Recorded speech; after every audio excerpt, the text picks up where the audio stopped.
கருப்பசாமியினுடைய அருள்வாக்கு எழுதி வைத்து ஊர் பேரை சொல்லி கூப்பிட்டு சொல்லக்கூடிய வாக்கு புளியரையிலே நடக்கவில்லை. ரொம்ப புனிதமாக எல்லோரும் கவனித்து கொள்ள வேண்டிய ஒரு விஷயத்தை நான் உங்களிடம் சமர்ப்பிக்கிறேன். எழுதி வைத்து வாசித்து கொண்டு வருவதை வைத்து உங்களை அழைத்து நான் கூறவில்லை. அசரீரியாக எனக்கு தெய்வம் சொல்லுகிற வார்த்தைகளை கேட்டு இந்த ஊர் இந்த எல்லையிலிருந்து வந்திருக்கிறான் என்பதை சொல்லித்தான் நான் அழைத்து கொண்டிருக்கிறேன். இதில் இந்த உத்தரவை பெறாதவர்கள் பல்வேறு கோணங்களில் பல்வேறு சிந்தனைகளிலே நம்மளை தாழ்த்தி குறைவாக மன வெறுப்புக்குள் பேசிக்கொண்டு இருப்பவர்களும் உண்டு. தெய்வம் நம்ம கூப்பிடவில்லை, என்ன செய்வது என்று தனக்குள்ளேயே இறைவனை நொந்து கொண்டவர்களும் உண்டு. கிடைத்தவர்கள் வாக்கு பெற்று விரைவில் நடக்க வேண்டும் என்று சொல்லி சாமியை பிரார்த்தனை செய்து கொண்டவர்களும் உண்டு. எல்லா விதமான மனம் படைத்தவர்களையுமே நாம் சந்தித்து கொண்டு இருக்கிறோம், சிந்தித்து கொண்டும் இருக்கிறோம். அவர்கள் அனைவருடைய எண்ணங்களும் நிறைவேற வேண்டும் என்று சொல்லிதான் இந்த பிரார்த்தனையை செய்கிறோம். ஏனென்றால் ஒரு கோவிலுக்கு செல்லுகிற பொழுது சில விதிமுறைகளை கடைபிடித்து ஆக வேண்டும் என்று சொல்லி தான் நிறைய விஷயங்கள் இருக்கிறது. இங்கேருந்து பெரிய கோயில் திருச்செந்தூருக்கு நம்ம போகிறோம்னா சாமியை தரிசனம் செய்வதற்கு என்று சொல்லி ஒவ்வொரு கட்டணங்கள் வைக்கப்பட்டு சீட்டுகள் எடுக்கப்பட்டு 100 ரூபாயிலிருந்து 2000 ரூபா டிக்கெட் வரக்கூட ஒவ்வொரு திருக்கோயில்கள்லேயும் அருள் கட்டளையாக நியமிக்கப்பட்டிருக்கிறது என்பது உலகம் முழுக்க ஒரு தெரிந்த விஷயந்தான். இதையெல்லாம் பக்தர்கள் புரிந்து கொள்வார்கள். புரிந்தவர்கள்தான் தெரிந்து கொள்ள வேண்டும் என்பதும் முக்கியமான விஷயம்தான். இந்த உலகில் தோன்றிய எல்லா கோயில்களுக்குமே அப்படி ஒரு தனி கட்டணம், தனி தரிசனம் அப்படின்ற ஒரு முறை இருக்கிறது. அதில் நான் கூட விதிவிலக்கல்ல. நான் கூட ஸ்பெஷல் தரிசனத்துக்கு பணம் கட்டி பழனிமலை எம்பெருமான் முருகனை போய் பார்த்து கும்பிட்டு வந்திருக்கேன். நான் பார்க்கணும்னு நினச்சேன், நான் கும்பிட்டுக்கிட்டேன். என்ன நமக்கு கூட்டத்தில் நிற்கிறதும் வைக்கிறதும் எனக்கு என் உடல்நிலைகளுக்கு இயலவில்லை என்பதற்காக அதை செய்தேன். புளியரை அருள்வாக்கு ஸ்தலமாகிய இந்த திருக்கோயில்களுக்கு வந்த சில பக்தர்கள் 350 ரூபா கொடுத்து தேங்காய், பழங்கள், வெற்றிலைப்பாக்கு, எலுமிச்சம்பழம், பத்தி, கற்பூரம் போன்றவைகளெல்லாம் வாங்கி கொடுத்து அவர்களுக்கு வாக்கு கிடைக்கவில்லை என்பதற்காக நான் இவ்வளவு செலவழித்து விட்டேன் என்று வேதனைப்பட்டு சிலர் சொல்லி கொண்டு இருக்கிறார்கள், நினைத்து கொண்டு இருக்கிறார்கள். அவர்களுடைய ஆதங்கம் என்னவென்றால் கருப்பசாமி நமக்கு அருள்வாக்கு சொல்ல வேண்டும் என்பதுதான் அவருடைய நோக்கம். உயர்ந்த நோக்கம்தான். அது கிடைக்காத பட்சத்தில் அவர்கள் செலவழித்ததை ஒரு பெரிய சுமையாகவும் வருத்தத்துக்குரிய வேதனையாகவும் அவர் வெளிப்படுத்தியிருக்கிறார்கள் பலர். அவர்களுடைய எண்ணங்களும் நிறைவேற வேண்டும். அவர்கள் என்ன நோக்கத்துக்காக இந்த திருக்கோயிலுக்கு காலெடுத்து வைத்தார்களோ அந்த எண்ணங்களை நம் ஐயன் கருப்பசாமி கூடிய விரைவில் நிறைவேற்றி அவருடைய உள்ளத்தை குளிர வைக்க வேண்டும் என்று சொல்லி வாழ்த்துகிறேன். அது ரொம்ப முக்கியம். ஏன்னா பக்தன் ஒருவன் வேதனைப்படக்கூடாது, பக்தன் ஒருவன் வருத்தப்படக்கூடாது. அவன் என்னை குருவாக நினைத்தோ கடவுளாக நினைத்தோ என்னை ஏசத்துக்கும் என்னை பேசத்துக்கும் அவன் கடமைப்பட்டவன் தான். என்ன அப்பொழுது ஒரு நண்பர் கூறினார், சாமியிடம் ஆசீர்வாதம் வாங்கினேன், என் மகளுக்கு குழந்தை பாக்கியம் வேணும்னு நினச்சேன், குழந்தை பிறந்துருச்சுன்னு சொல்லி உங்கள் முன்னால் மைக்கில் சொல்லிட்டு போகிறார். அவர்கிட்ட நான் எதுவும் ஒரு கோடி ரூபா எதுவும் கேட்டேனா? இல்லை எனக்கு எதையும் செஞ்சு கொடுத்துருங்கன்னு அவர்கிட்ட நான் எதுவும் சொன்னேன்னா? ஒன்றும் சொல்லலை. வந்தார், வாக்கை பெற்றார், குழந்தை பிறந்துருச்சு, கொண்டு ஸ்வீட்டை கொடுத்துட்டு வாழ்த்திட்டு ஒரு 4 வார்த்தையை சொல்லிட்டு போகிறாரு. இவ்வளவு தானே. அப்போ பலனடைந்தவர்களுடைய புண்ணியம் எப்படிப்பட்டதுங்கிறத நீங்கள் புரியணும். ஒன்று, இந்த உண்டியலில் காணிக்கை செலுத்தக்கூடியதை ஒரு பெரிய தொகையாக நினைத்து கொண்டு சில பக்தர்கள் வருத்தப்பட்டு சொல்லியிருக்கிறாங்க. அது எப்படி அறிவுபூர்வமாக அவங்க சொல்லியிருக்கிறாங்கன்னு சொன்னால், அருள்வாக்கு சொன்னவருக்கும் சொல்லாதவர்களுமே இதில் காணிக்கை போட்டிருக்கிறார்கள், இது என்ன நியாயம் என்று ஒரு கேள்வியை அவர் எழுப்பியிருக்கிறார். அந்த கேள்வி அவர் மனித இயல்படி பார்க்கிறது சரியானது தான். ஆனால் தர்மவியல் படி அவர் வந்து அதை புரிந்தால் அது கொஞ்சம் சரியாக இருக்கும். ஏனென்றால் இங்கே நடக்கிற உண்மைகள் அவருக்கு தெரியறதுக்கு வாய்ப்பில்லை. நம்ம கோவிலில் வந்து என்னெல்லாம் செஞ்சுக்கிட்டு இருக்கிறோம் அப்படின்னு சொன்னால், ஒவ்வொரு வெள்ளிக்கிழமையும் நம்ம அன்னதானம் பண்ணுறோம். அன்னதானம் பண்ணுறோம். கல்வி கட்டணம் கட்ட இயலாதவர்களுக்கு நாம் நம்முடைய அறக்கட்டளையின் மூலமாக அவங்களுக்கு காலேஜுக்கும் ஸ்கூலுக்கும் நம்ம ஃபீஸ் கட்டுறோம். யூனிஃபார்ம் வசதி இல்லாதவர்களுக்கு நம்ம அந்த உதவிகளை செய்து கொண்டு இருக்கிறோம். புரியுதா? சில ஏழை எளிய மக்கள் மருத்துவத்துக்கு இயலாதவர்களுக்கு மருத்துவ உதவிகளை நம்ம செய்து கொண்டு இருக்கிறோம். இதெல்லாம் எங்கள் ட்ரஸ்ட்டு மூலமாகவும் எங்களுடைய தனி சேவை மூலமாகவும் உதவிக்கிட்டு இருக்கிறோம். இதை வந்து அவருக்கு வந்து தெரியாது. ஏன்னா அவர் வெளியில் நின்று பார்த்தவர் தான். உள்ளுக்கு என்ன இருக்குங்கிறது அவருக்கு தெரிய வாய்ப்பில்லை. இந்த சிறிய இந்த காணிக்கையை வைத்து அவர் வந்து என்ன நினைத்திருக்கணும், இந்த காணிக்கைக்கு சாமி சொன்னாரோ சொல்லவில்லையோ, ஆனால் இந்த கோவில் மூலமாக நடக்கக்கூடிய தர்மத்துக்கு நம்முடைய காணிக்கைகள் பயன்பட்டு கொண்டு இருக்கிறது என்பதை வந்து அவர் உணர வேண்டும் என்பதை சொல்லி நான் விளக்கப்படுத்துகிறேன். என் பிள்ளை பெற்ற மகனுக்கு இன்றைக்கி பிறந்த நாள். இந்த பிறந்த நாளுக்கு இங்கேயும் அன்னதானத்துக்கு ஏற்பாடு செய்துட்டு இன்றைக்கி ஒரு ஆசிரமத்துக்கு கொண்டு போய் 20,000 செலவழித்து அன்னதானம் கொடுக்கறதுக்கு என் பிள்ளை புறப்பட்டு போயிருக்கு. நாங்களும் இந்த தர்மத்தை செய்துக்கிட்டு தான் இருக்கோம். எங்கெங்கெல்லாம் செய்யணுமோ அங்கெல்லாம் நாங்கள் செய்துக்கிட்டு இருக்கோம். அதனால் ஒரு குரு ஸ்தலத்தில் இருந்து எல்லாரையும் வாழ வைப்பதற்கு வழிகாட்டி கொண்டிருக்கக்கூடிய இந்த திருக்கோயிலுடைய நிர்வாகத்தையோ இந்த கோயிலை நடத்தக்கூடிய குருமார்களையோ குறை சொல்லக்கூடியவர்கள் உங்கள் மனதை பக்குவப்படுத்தி கொள்ளுங்கள். உங்கள் மனதை சீர்திருத்தி கொள்ளுங்கள். உங்கள் உள்ளத்தை வந்து தயவு செய்து பண்படுத்தி கொள்ளுங்கள். இதை நீங்கள் சொல்லாதீங்க, அப்படி குறைய நான் சொல்லலை. இல்லை, நீங்கள் இன்னொன்று செய்யுங்க. இந்த உங்கள் கோயிலில் இந்த வசதியை நாங்கள் எதிர்பார்க்குறோம் அப்படிங்கிறத சொல்லுங்கள். நாங்கள் அதை செஞ்சு தந்துடுறோம். இந்த கோயிலில் இந்த வசதி எங்களுக்கு வேண்டும் சாமி. குடிநீர் வசதி வேணும், சாப்பாடு பிளேட் வசதி எங்களுக்கு சரியாக வேணும், இருந்து சாப்பிட்றதுக்கு இடம் வேணும், அது வேணும் சொல்லுங்கள்.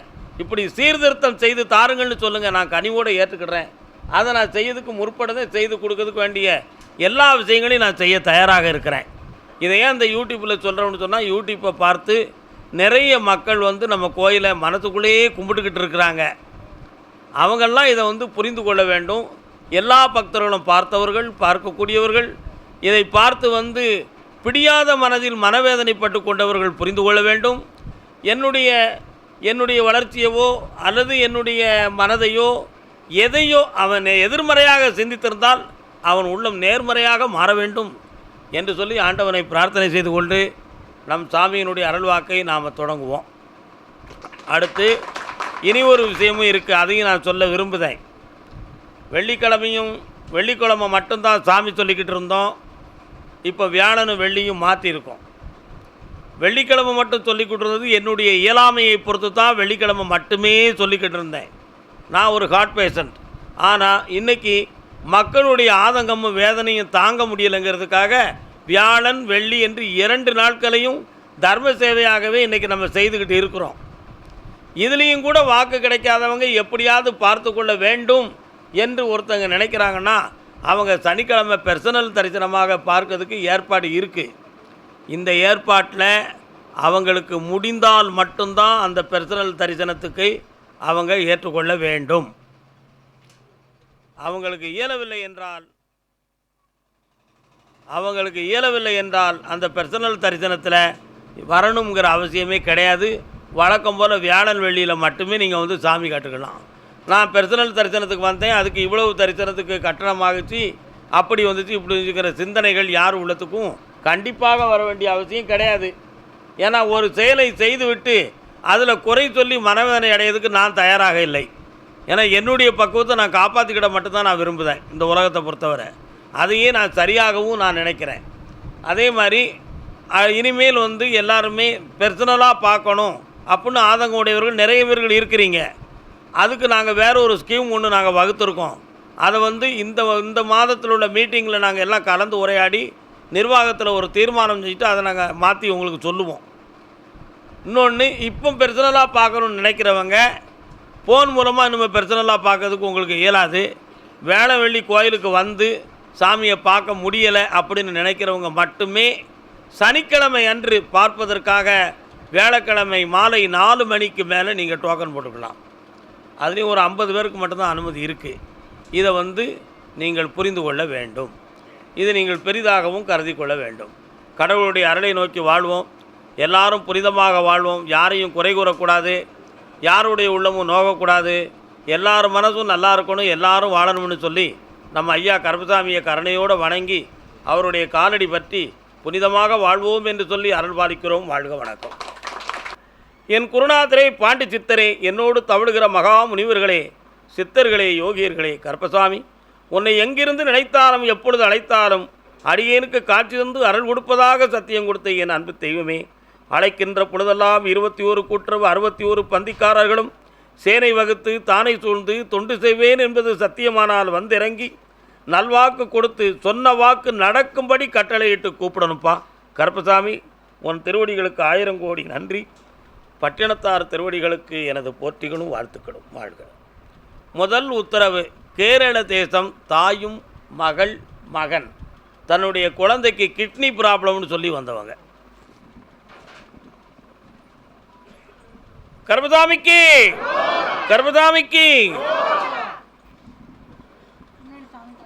நல்ல 3 முறை காலில் விழுந்துக்கான்.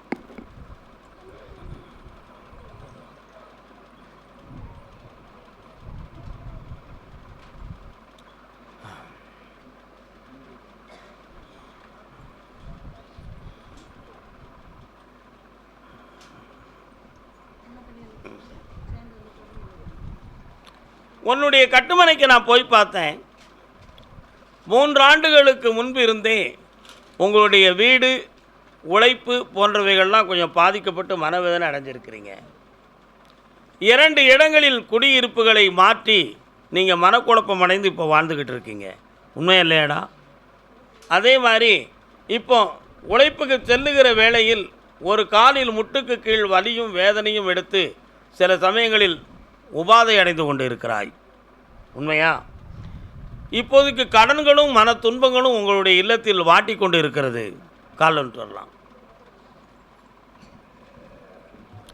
100 ஆண்டு காலம் வாழ்க, நோய் நொடிகள் இல்லாமல் வளர்க.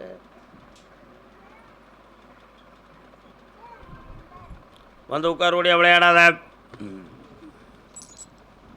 உங்கள் இல்லத்துக்கு முன்னால் நான் போய் பார்த்தேன். வள்ளி தெய்வானையோடு காட்சி கொடுக்கிற முருகப்பெருமானுடைய அருள்பாலிக்கின்ற வம்ச வழிகளை சார்ந்த மக்கள் நீங்களெல்லாம். என்ன? ஆனால் இப்போ இந்த குழந்தையினுடைய ஆயுள் காலத்தை பற்றி நான் பேச வேண்டிய ஒரு சூழ்நிலைகளில் கொண்டு வந்து என்கிட்ட உட்கார்ந்துருக்கிய. இந்த குழந்தையினுடைய கிட்னியில் ஒரு பகுதி சரியாக இயங்காமலும் சரியான வளர்ச்சி அடையாத சூழ்நிலைகளும் இருக்குன்னு சொல்லி உங்களுக்கு மருத்துவத்தில் பதில் வந்திருக்கு. உண்மையா இல்லையா? ஆயுள் காலம் முழுக்க இந்த மருத்துவத்தை சாப்பிட்டு குணமாகணும் அப்படிங்கிற ஒரு நிலையில் இருக்கிறீங்க. ஆனால் மேலே நான் கருப்பசாமிகிட்ட கேட்கும் பொழுது இந்த குழந்தையினுடைய 14வது வயதுக்கு உள்பட இந்த நோய் குணமாகி புனிதமான வளர்ச்சி அடைந்து 4 மக்களை போல் நல்லா இருப்பான்னு சொல்லி உத்தரவாயிடுச்சு. காலம் சொல்லலாம். கருப்பசாமிக்கு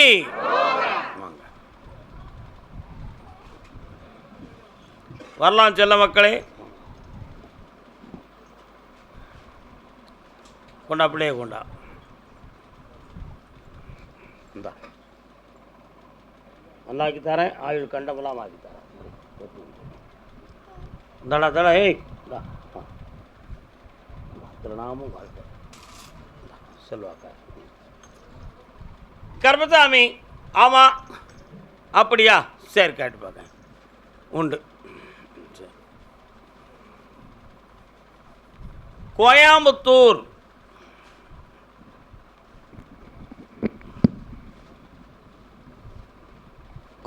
எல்லாம் வாங்க. மகனே மகனே மகனே, நான் பெற்ற செல்வம். மகனை பற்றி காக்க வந்து யாருப்பா? கால் வந்துட்டார். நலமான செல்வம் தேன்மொழி பேசும் சிங்கார செல்வம்,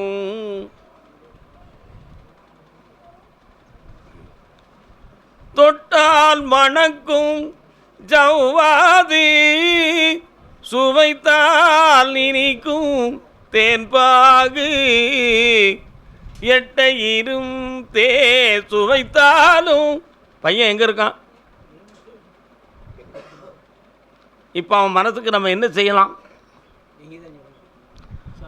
அவனுடைய மனதையும் அறிவையும் திருத்தி தெளிவுபட வைக்கணும். இயல்புக்கு மாறான செய்கைகளையும் குணங்களையும் உடையவனாக இருக்கிறான்.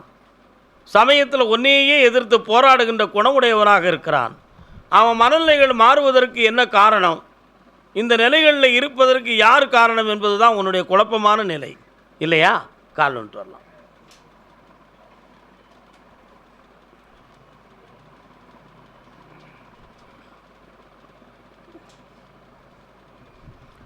பக்கத்தில் வரலாம். மாற்றி தெளிவு பண்ணி வெற்றியாக்கி தரேன். வேறு என்னப்பா வேணும்? கையில் என்ன இருக்குது பார்த்தியா?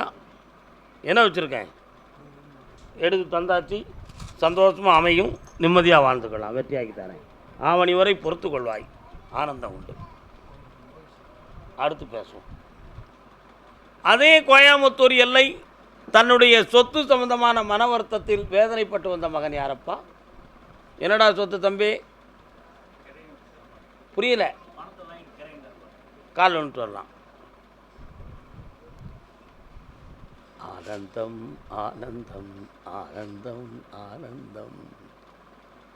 முதல்ல எழுதின அக்ரிமெண்ட் ஒன்று, ரெண்டாவது உனக்கு முறையான அக்ரிமெண்ட்டை போட்டு தராத பிரச்சனை இப்போ நடந்துக்கிட்டு இருக்கு. போலீஸில் புகார் செய்யலாமான்னு பார்த்தா அதுக்கு நம்ம கொடுக்கப்பட்ட அமௌண்ட்டுக்கு தகுந்தாறு போல் சட்டம் இடம் கொடுக்காதே என்று சொல்லி நீ மனம் குழம்புதியான். உண்மைதானே? கால் வந்துட்டு வா.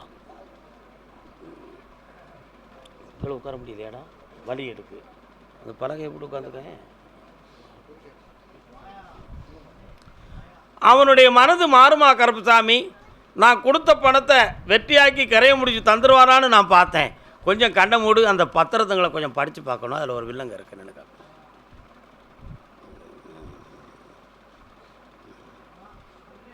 செல்லடிக்கலை, கட்டும். அந்த டாக்குமெண்ட்டு வந்து இப்போ அவன் கையில் இல்லை, இன்னொருத்தருக்கு கொஞ்சம் உரிமை சாட்டப்பட்டிருக்கு. அதை முழுமையாக செல்லடித்த பிறகு தான் உன் கைக்கு வரும். அவகாசத்துக்கு முன்னால் உனக்கு அடித்து தரணும்னு பொய் சொல்லி உங்கள்கிட்ட ரூபா வாங்கிட்டான். உண்மையா இல்லையாடா? அந்த தேதி இன்னும் 3 மாதத்துக்கு இருக்குடா தம்பி, முடிச்சு தரேன். காலில் வந்துட்டு வா. கருமசாமிக்கு அப்படி சொல்லுங்கள் என் செல்ல மக்களே. இந்தா அதட்டியாச்சு, அவனை வந்துடுவான். அப்படி ஆனந்தமாக இருக்கு. அதே கோயம்புத்தூர் எல்லை. அப்படியா? கேட்டு பார்ப்போம். ஒரு பெண்ணின் ஆரோக்கியத்தை பற்றி கேட்க வந்தது யாருப்பா? நீங்கள் கோயம்புத்தூரா?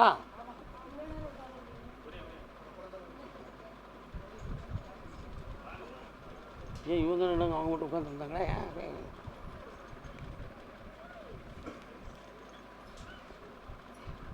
கோயம்புத்தூரா உங்களுக்கு? எந்த இடம் கோயம்புத்தூரில்? கோயம்புத்தூர் பக்கமும் ஒரு வெள்ளலூர் இருக்கா? ஓ, சிங்காநல்லூர் வந்து உள்ளே போனோம். கொடுவாளை ஏந்தி நிற்பாள் கோல விழித்தாயும் அவள். அம்மா காளியம்மா அந்த ஏரியாவில் இருக்காள? கால் வந்துட்டு வா.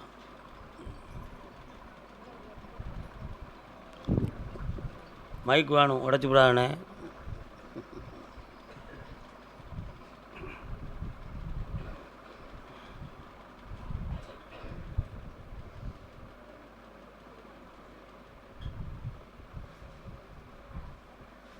நான் வரலாம், உட்காரலாம்.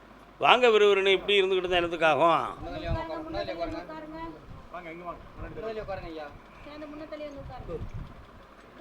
இவ பேர் என்ன? உட்காருங்க, பக்கத்தில் வாங்க. மனதை சீர்குலைக்காமல் தெளிவாக இருந்து வாருங்கள். தெய்வத்துக்கு முன்னால் சீட்டுகளை எழுதி வைத்து பிரார்த்தனை நிறைவேண்டும் என்று சொல்லி பல்வேறு பிரார்த்தனைகளை வைத்து சாமி கும்பிட்டு வந்தவன் நீ. உண்மையா இல்லையா? எல்லாமே நிறைவேறுது சாமி. ஒரு முக்கியமான சில விஷயங்கள் மட்டும் தெய்வம் எனக்கு வழிகாட்ட மாட்டுக்க. அதுக்கு என்ன காரணம்னு ஒரு கேள்வி உள்ளத்தில் இருக்குது. சப்த கன்னிமார்கள் சப்த மாதாக்கள்ங்கிறத கேள்விப்பட்டிருக்கியா? கேள்விப்பட்டு. அதில் சப்தமாதாக்களில் ஒருவரின் பெயர் உன் வீட்டில் ஒரு பிள்ளைக்கு இருக்குது. காமினி, யாமினி, பிரேமினி, அதில் ஒருத்தி பேர் தான் இவா பேர்.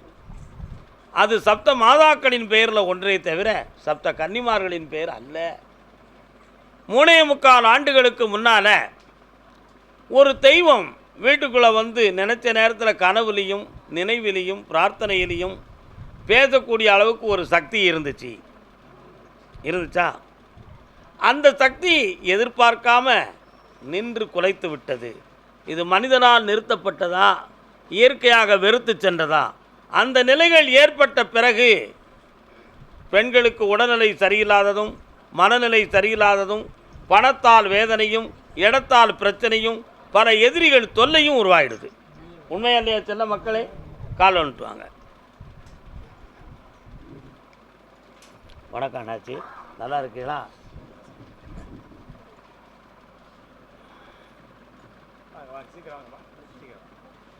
வரலாம் வாங்க.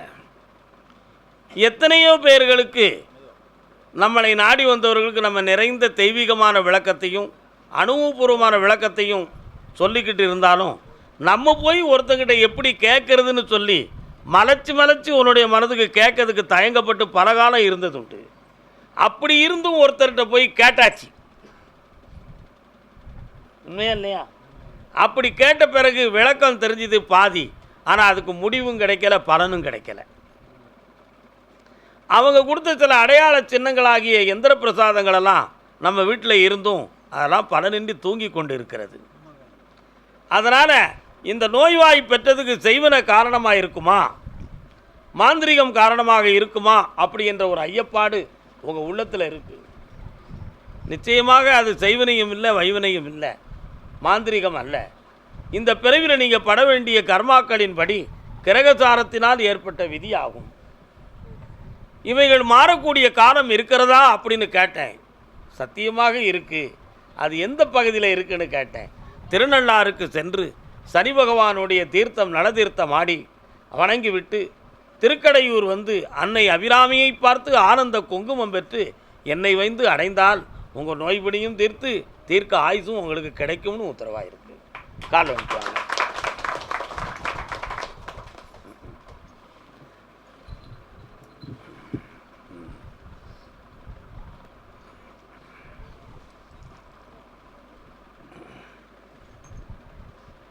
வேறு என்னப்பா வேணும்? அந்த டாக்குமெண்ட் மட்டும்தான் கொஞ்சம் லாக் ஆகிருக்கு. அதுக்கு 2 பேர்கள் வந்து உங்களுக்கு தடை போட்டுக்கிட்டு இருக்கிறாங்களாம். அதை நீக்கி உங்களுக்கு நான் வாங்கி தரேன். என்னை இருந்து பார்த்துட்டு போ, தரிசனத்தால் வெற்றி அடைவாய். காப்பாற்றித்தாரேன். வருங்க. திருநள்ளாறுக்கு போயிட்டு என்னை வந்து பார்க்கணும். நான் சொன்னால் ஒரு அர்த்தம் மறைந்திருக்கும். இந்தா நான் ஒரு வார்த்தையை சொன்னேன், நீங்கள் கவனிக்கலடாப்பா. உடல்நிலையும் மனநிலைகளும் பாதிக்கப்பட்டு வந்திருக்கிறீர்கள்னு சொன்னேன். வாமா பக்கத்தில் வாமா. இந்தா வெற்றி உண்டு. காப்பாற்ற அடுத்து இன்னைக்கு உத்தரவு இவ்வளோதான் மகளே. அடுத்து பேசுவோம். அதே கோயம்புத்தூர் எல்லை தன் சொத்து சம்பந்தமாக மனக்குழப்பம் அடைந்த மகன்.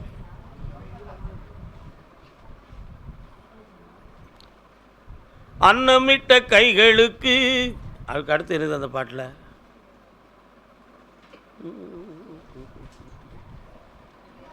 இல்லை மகளே. கோயம்புத்தூரா? எந்த ஊருப்பா கோயம்புத்தூரில்? உட்காரலாம்.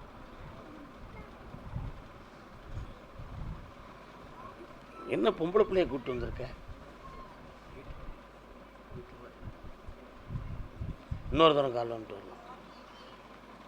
அட்டே வாய்த்து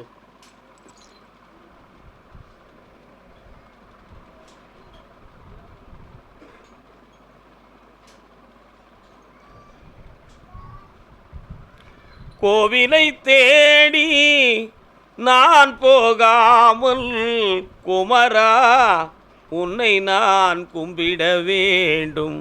திருவடி சரணம் கந்தா. உன்னுடைய கட்டுமனைக்குள்ளே போய் பார்த்தேன். முருகப்பெருமானுடைய வேலாயுதமும் மயிலும் அங்கே துணையாக இருக்குது. உண்மையா இல்லையா? அதே மாதிரி உன்னுடைய மனைவியினுடைய உள்ளத்தின் ஆழத்தை பார்த்தேன். நான் மனக்கோயில்லையே இறைவனை நான் வணங்கிக்கிடுவேன், நீங்கள் போய் எல்லாம் கேட்டுட்டு வாங்கன்னு அவள் உள்ளத்துக்குள்ளே சில எண்ணங்கள் ஆடிக்கொண்டு இருக்கு. எல்லாரையும் நம்பி வீண் போயிட்டோம்ங்கிற ஒரு ஏமாற்றமான எண்ணமும் வேதனையும் அவன் மனசுக்குள்ளே இருக்குது. புரியுதா? ஆனால் இப்போ உன்னுடைய சொத்து சம்பந்தமான விஷயத்தை நான் பார்க்கும் பொழுது என் குதிரை நீதிமன்றத்தின் வாசலில் போய் நிற்கி. அதனால் நீதிமன்றத்தின் வாயிலாகத்தான் இதுக்கு தெளிவு கிடைக்குமா, அல்லது கருப்பசாமி நீங்களே எனக்கு ஜெயிச்சு தந்துருவீங்களா அப்படிங்கிற ஒரு குழப்பம் உன் உள்ளத்தில் ஓடிக்கிட்டு இருக்கு. உண்மையா இல்லையா? கால் ஒன்று வரலாம்.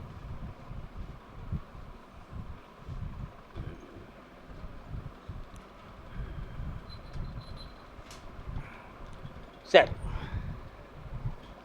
நானே அதை ஜெயித்து சம்மந்தப்பட்டவர்களுடைய உள்மனத்துக்குள்ளே இருந்து உனக்கு நீதியாக நான் வாங்கி தரேன். பாக்கி உள்ள விஷயத்தை என்கிட்ட தனியை இருந்து கேட்டு விளக்கம் புரிஞ்சுக்கா. பிரச்சனை இல்லாமல் எல்லாத்தையும் முடித்து ஜெயிச்சு தரேன். இந்த மகனே செல்வாக்காய் வா, ஆனந்தமாக இருப்பா. இன்னைக்கு பார்த்து 3:30 மணிக்கு மேலே கர்மசாமிக்கு திருச்சி எல்லை. திருச்சி போய் உட்காருங்க, அடுத்து பேசுவோம். திருச்சி மாநகர். திருச்சி வாங்க. திருச்சி.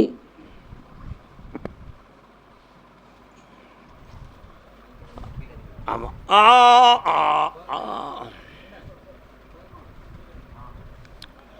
தன்னுடைய குடும்பம் மன வருத்தத்துக்கும் குழப்பத்துக்குரியதாக இருக்குது சாமி, அதை சரி பண்ணி தரணும்னு கேட்டு வந்தது யாருப்பா? கால் வந்துட்டு வரலாம்.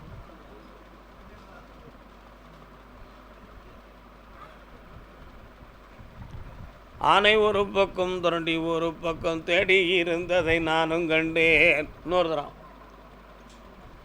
என்ன கையாண்டு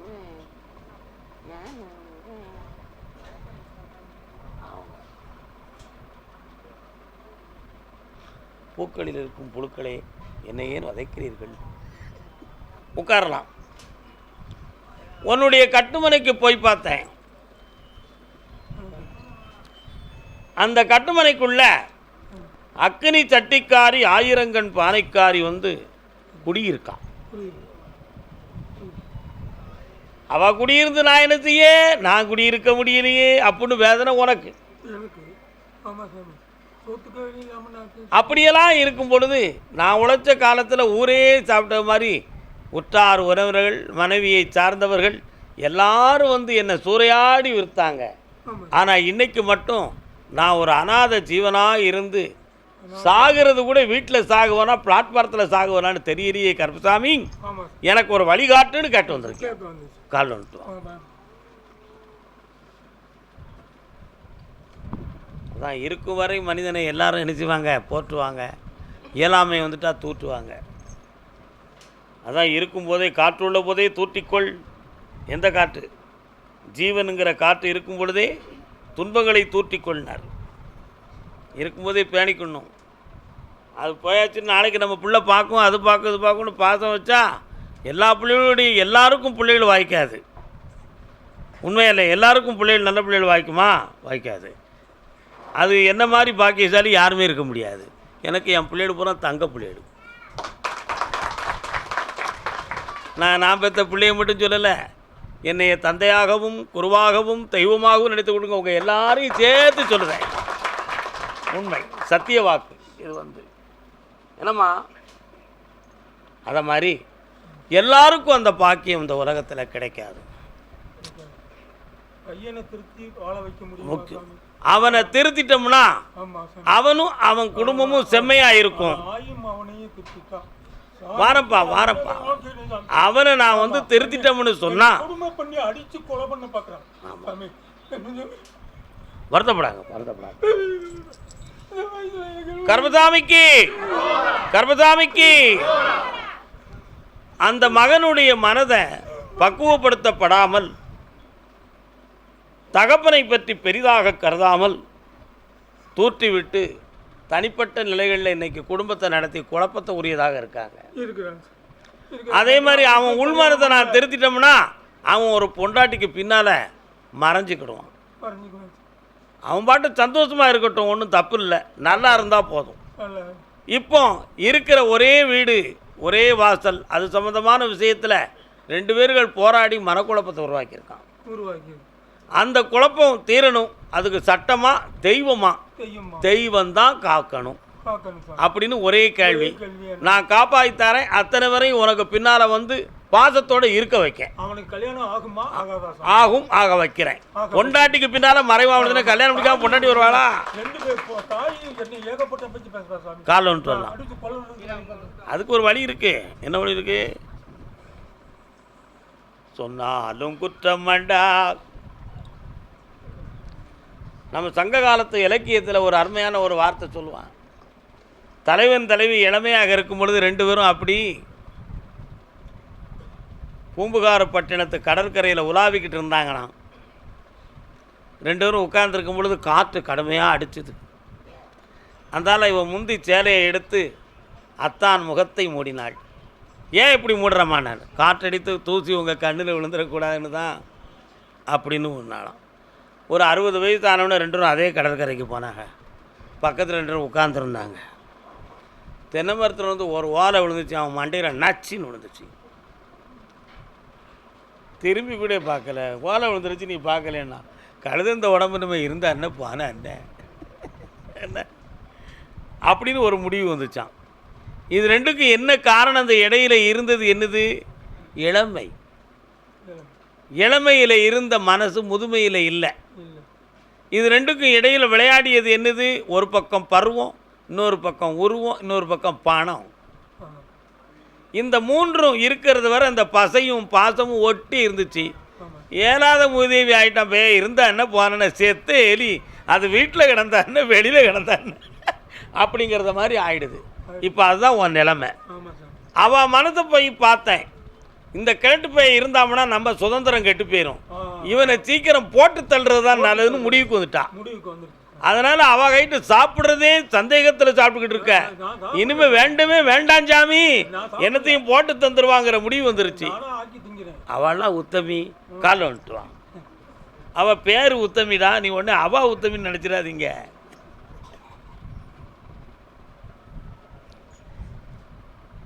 எங்கிருந்த போதும் இவர் பொண்டாட்டியை மறக்க முடியுமா?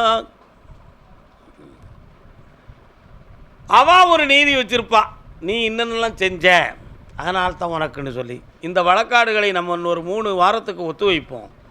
அவன் மனத்தை பக்குவப்படுத்துறதுக்கு பார்ப்போம். பையன் இப்போ உன்னைய நோட் பண்ணிக்கிட்டே இருக்கான். நீ என்ன செய்கிற, எங்கே போகிற, யார்கிட்ட பழகுற.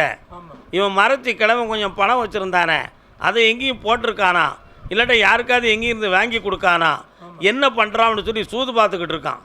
இதை கூட யூடியூப்பில் பார்த்தா உனக்கு உதவலையை நெரிச்சிருவான். டெலீட் பண்ணிருங்கடா. புரியுதா?